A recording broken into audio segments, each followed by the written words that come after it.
കൊച്ചിയെ നടുക്കി തൃപ്പൂണിത്തുറയിൽ ഉഗ്രസ്ഫോടനം. പടക്കശാലയിലുണ്ടായ സ്ഫോടനത്തിൽ ഒരാൾ കൊല്ലപ്പെട്ടു. തിരുവനന്തപുരം ഉള്ളൂർ സ്വദേശി വിഷ്ണുവാണ് മരിച്ചത്. 16 പേർക്ക് പരിക്കുണ്ട്. 2 പേരുടെ നില അതീവ ഗുരുതരമാണ്. സ്ഫോടനത്തെ തുടർന്ന് സമീപത്തെ 25ഓളം വീടുകൾക്ക് കേടുപാടുണ്ടായി. നിരവധി വാഹനങ്ങൾ കത്തി നശിച്ചു. സ്ഫോടനാവശിഷ്ടങ്ങൾ 500 മീറ്ററിലധികം ദൂരത്തേക്ക് തെറിച്ചു വീണു. 2 കിലോമീറ്റർ അകലെ വരെ സ്ഫോടനത്തിന്റെ പ്രകമ്പനമുണ്ടായി. പുതിയകാവ് ക്ഷേത്രത്തിലെ ഉത്സവത്തിലെ വെടിക്കെട്ടിനായി കൊണ്ടുവന്ന പടക്കങ്ങളാണ് പൊട്ടിത്തെറിച്ചത്. ജനവാസ കേന്ദ്രത്തിൽ പ്രവർത്തിച്ചിരുന്ന പടക്കശാലയ്ക്ക് അനുമതിയുണ്ടായിരുന്നില്ല.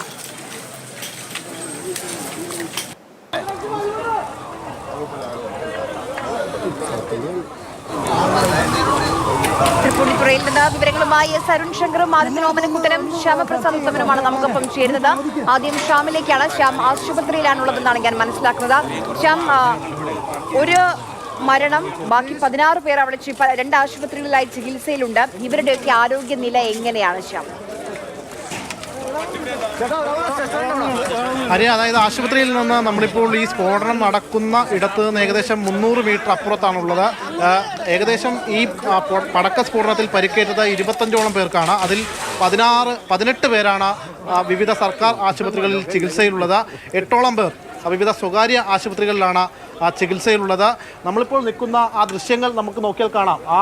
ആ മരവും ആ വീടുമൊക്കെ പൂർണ്ണമായിട്ടും ഇല്ലാതായിരിക്കുന്നു. അവിടെ നിന്ന് ഏകദേശം ഒരു 200 മീറ്റർ മാറിക്കഴിഞ്ഞാൽ തൊട്ടിപ്പുറത്ത് കുറേയേറെ ചെറിയ ചെറിയ വീടുകളുണ്ട്.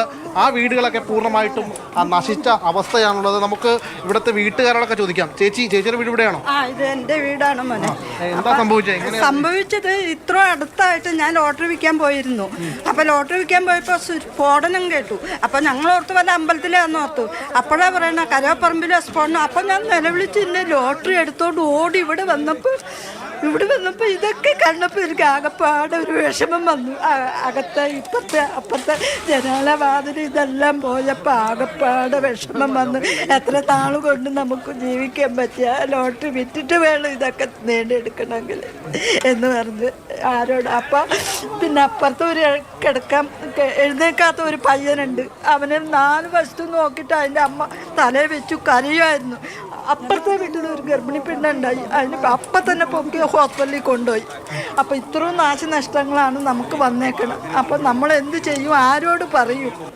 അതാണ് നമുക്ക് ഇത് നികത്തി തരാം. അത് തന്നെയാണ്. കാരണം ഇവരൊക്കെ സാധാരണക്കാരാണ്, തീരെ പാവപ്പെട്ട കുടുംബങ്ങളാണ്. അവരൊക്കെ കഷ്ടപ്പെട്ട് ഉണ്ടാക്കിയതാണ് ഈ വീടും ഈ സമ്പാദ്യവും എല്ലാം. പക്ഷേ അതെല്ലാം ഒറ്റൊരു നിമിഷം കൊണ്ട് പൂർണ്ണമായിട്ട് ഇല്ലാതാകുന്ന ഒരു സാഹചര്യമാണ്. ഈ വീടും മറ്റുമൊക്കെ കണ്ടാൽ നമുക്കറിയാം. അവിടുത്തെ ഈ പ്രദേശം എല്ലാം നമുക്ക് കണ്ടാൽ അറിയാം. ഇവരുടെയൊക്കെ ബുദ്ധിമുട്ടുകളും മറ്റുമൊക്കെ. തൊട്ടിപ്പുറത്ത് ഒരു വീടുണ്ട്. ആ വീട്ടിൽ ആ കുടുംബത്ത് ഒരു ചേട്ടൻ തീരെ വയ്യാതെ എഴുന്നേൽക്കാൻ പോലും പറ്റാതെ കിടക്കുന്ന ഒരവസ്ഥയാണ്. പക്ഷേ അദ്ദേഹത്തിന് ഒന്നും സംഭവിച്ചില്ല. പക്ഷേ ഈ വീട് മൊത്തത്തിൽ നശിച്ചു പോകുന്ന ഒരു സ്ഥിതിവിശേഷമാണുള്ളത്. നമുക്ക് അവരുടെ വീട്ടുകാരോട് ചോദിക്കാം. ചേച്ചി, ഇവിടെ നിങ്ങൾ ഈ സ്ഫോടന സമയത്ത് ഇവിടെ ഉണ്ടായിരുന്നോ? അമ്മയും മോനും ഉണ്ടായിരുന്നു. ഞാൻ ഏറ്റവും മുകളിലായിരുന്നേ. അപ്പം എൻ്റെ കുഞ്ഞിന് ആഹാരം കൊടുക്കാൻ വേണ്ടി ഞാൻ താഴെ വന്നതാണ്. അപ്പോഴത്തേക്ക് ഇപ്പം പറഞ്ഞു, അമ്മയെ ഭൂമി ആകെ കുലുങ്ങൾ സൗണ്ട് കേൾക്കണം അമ്മയെ. ഞാനപ്പോൾ കരയായിരുന്നു. നാട്ടുകാർ ഓടിവാ എൻ്റെ കുഞ്ഞിനെ രക്ഷപ്പെടുത്തണേന്നും പറഞ്ഞു. പക്ഷെ ആർക്കും കേൾക്കാൻ പറ്റില്ല. അവിടെ ഭയങ്കര ബോംബ് പൊട്ടണ സൗണ്ടായിരുന്നു. കംപ്ലീറ്റ് പോയി. മുകളിലും താഴേക്ക് ഒക്കെ പോയി കിടക്കുന്നു. ഇതിക്ക് മുമ്പ് ഇവിടെ ഇങ്ങനെയൊക്കെ ഈ സ്ഫോടനമൊക്കെ ഉണ്ടായിട്ടുണ്ടോ? കുറെ വർഷങ്ങൾക്ക് മുമ്പ് ഒരിക്കൽ ഉണ്ടായിട്ടുണ്ടായിരുന്നു. ഇവിടെ ഒന്നും പറ്റില്ല. ആദ്യമായിട്ട് ഇത് പറ്റിയത് ഇത് സംഭവം. ഞാനും ഇല്ലായിരുന്നു. ഞാൻ പണിക്ക് പോയിരുന്നു. പണി സ്ഥലത്താണ് ഞാൻ ഈ ഒച്ച കേട്ടത് പൊട്ടണത്. പോണതായിരുന്നേ. പാവം ദൈവം സഹായിച്ചതാ ഈ കൊച്ചിനെ ഇട്ടുകൊണ്ട് പോകാത്ത. ഞാൻ പുറത്തു പോണതായിരുന്നു. അങ്ങനെ തീരെ പാവപ്പെട്ട കുടുംബങ്ങളാണ് ഈ പ്രദേശത്തുള്ളത്. അവിടുത്തെ വീടുകളൊക്കെ പൂർണ്ണമായിട്ടും നശിച്ച അവസ്ഥ. അതായത് ഏകദേശം ഒരു 300-350 മീറ്റർ ദൂരം മാറിയാണ് നമ്മൾ ഈ കാണുന്ന ഈ ദുരന്തം നമുക്ക് മനസ്സിലാവുന്നത്. അതായത് ഇതിനോട് ചേർന്നുള്ള വീടുകളൊക്കെ പൂർണ്ണമായിട്ടും നശിച്ച് ഏകദേശം 300 മീറ്റർ അപ്പുറത്തുള്ള വീടുകളൊക്കെ ഇത്തരത്തിൽ ഭാഗികമായിട്ടും മറ്റുമൊക്കെ നശിച്ചിരിക്കുകയാണ്. ഇവിടെയുള്ള വീടുകളൊക്കെ എന്ന് പറയുന്നത് സാധാരണ വീടുകളാണ്. സാധാരണ പാവപ്പെട്ട തൊഴിലാളികളാണ് ഇവിടെയൊക്കെ ജീവിക്കുന്നത്. അവരൊക്കെ വർഷങ്ങളായിട്ട് കെട്ടിപ്പടുത്ത വീടും മറ്റുമൊക്കെയാണ്. നമുക്ക് അകത്തേക്ക് കയറി കഴിഞ്ഞാൽ കാണാം. ഇനി ഇവരൊക്കെ എന്ത് ചെയ്യും എന്ന ഒരു ചോദ്യം അത് ഇങ്ങനെ നിലനിൽക്കുകയാണ്. കട്ടിലിൻ്റെ മുകളിൽ നിന്ന് താഴത്തേക്ക് ആ മേൽക്കൂര വീണ് കിടക്കുന്നു.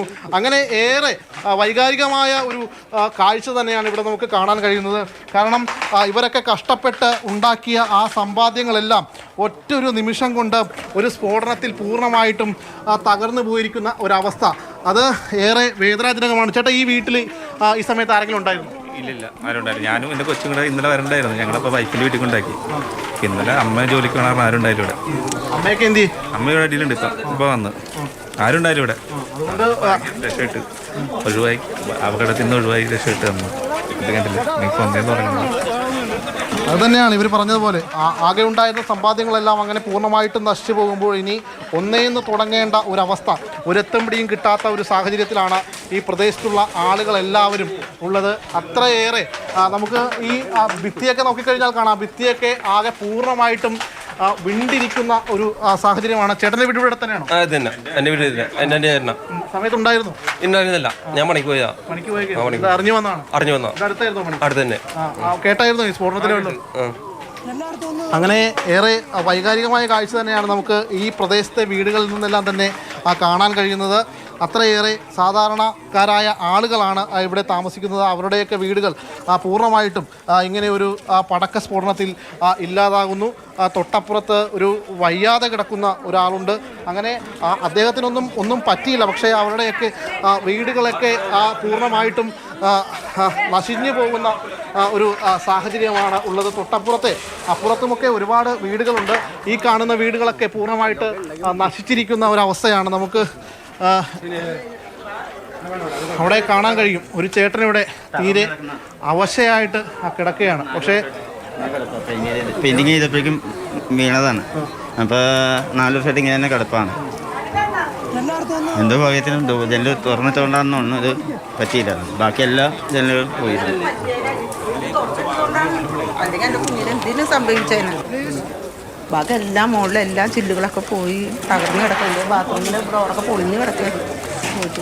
ഞങ്ങളെങ്ങനെ ഈ കൊച്ചോളം എനിക്ക് കൊണ്ടുവരാനുള്ളത് ഇപ്പോൾ അത് കിടപ്പിലാണ്. അച്ഛനാണ് കൂലിപ്പണി എടുത്തിട്ട് വേണം ജീവിക്കാൻ. ഞങ്ങൾക്ക് അന്നു തന്നെ ഫിസിയോതെറാപ്പിയൊക്കെ ചെയ്യണേ. അതിന് ദിവസം 500 രൂപ വേണം. പിന്നെ വേറെ മരുന്നുകളൊക്കെ ഉണ്ടാവുന്നു. മെഡിക്കൽ മരുന്നൊക്കെയാണ് തലയുടെയൊക്കെ. കഷ്ടപ്പെട്ടാൽ ഞങ്ങൾ ജീവിക്കണേന് ഞങ്ങളെ കൂടി ഇതൊക്കെ സാധിക്കുമോ? അത് തന്നെയാണ് ഇവരെ സംബന്ധിച്ചിടത്തോളം. ഇനി ഇങ്ങനെ ഒരു വീട് കെട്ടിപ്പടുക്കുക എന്ന് പറയുന്നത് അസാധ്യമായ കാര്യമാണ്. അതുകൊണ്ട് തന്നെ കൃത്യമായ രീതിയിലൊരു ഇടപെടലുണ്ടായി ഇവർക്ക് ഈ വീടുകൾ എങ്ങനെയായിരുന്നു എന്നത് അതേപോലെ പഴയതുപോലെ ചെയ്തു കൊടുക്കാൻ ഇതിൻ്റെ ബന്ധപ്പെട്ട അധികാരികൾ തയ്യാറാകണം. സ്വാഭാവികമായിട്ടും ഈ പ്രദേശത്തൊക്കെ എന്ന് പറഞ്ഞു കഴിഞ്ഞാൽ ഈ സ്ഫോടനം നടന്ന ഏകദേശം 300-350 മീറ്റർ ദൂരെ, അതായത് ഒരു പറമ്പിനിപ്പുറത്താണ് സ്ഫോടനം. നമുക്ക് കാണാം, തൊട്ടപ്പുറത്ത് കാണുന്ന ആ പറമ്പിലാണ് സ്ഫോടനം നടന്നത്. അതിൻ്റെ നേരെ എതിർവശത്താണ് ഈ വീടുകളും മറ്റുമൊക്കെ. ഇവിടെയും വലിയ തോതിൽ നാശനഷ്ടങ്ങൾ തന്നെയാണ് ഉണ്ടായിട്ടുള്ളത്. തീർച്ചയായും പാവപ്പെട്ട മനുഷ്യരുടെ ജീവിതവുമാണ് ഈ രീതിയിൽ തകർന്ന് തരിപ്പണമായി പോയിട്ടുള്ളത്. ഈ ഉഗ്രസ്ഫോടനത്തിലെ അരുൺ ശങ്കർ കൂടി നമുക്കൊപ്പം അവിടെ നിന്ന് ചേരുന്നുണ്ട്. അരുൺ, എന്താണ് സംഭവിച്ചതെന്ന അമ്പരപ്പിൽ അല്ലെങ്കിൽ ആ ഞെട്ടലിലാണ് ഇപ്പോഴും അവിടെയുള്ള സാധാരണക്കാരായ മനുഷ്യർ. അതിൽ നിന്ന് ഞെട്ടലിൽ നിന്ന് മോചിതരായിട്ടില്ല. ഒരു ഭാഗത്ത് അവരുടെ വീടിന് എന്ത് പറ്റി, അവരുടെ വീട്ടുകാർക്ക് എന്ത് പറ്റി എന്ന് അന്വേഷിക്കണം. ഇനി നാളെ എന്ത് ചെയ്തു വേണം ഇതൊക്കെ ശരിയാക്കാനെന്ന് ആലോചിക്കണം. എന്താണ് അരുൺ അവിടുത്തെ കാര്യങ്ങൾ? എങ്ങനെയാണ് കാര്യങ്ങൾ?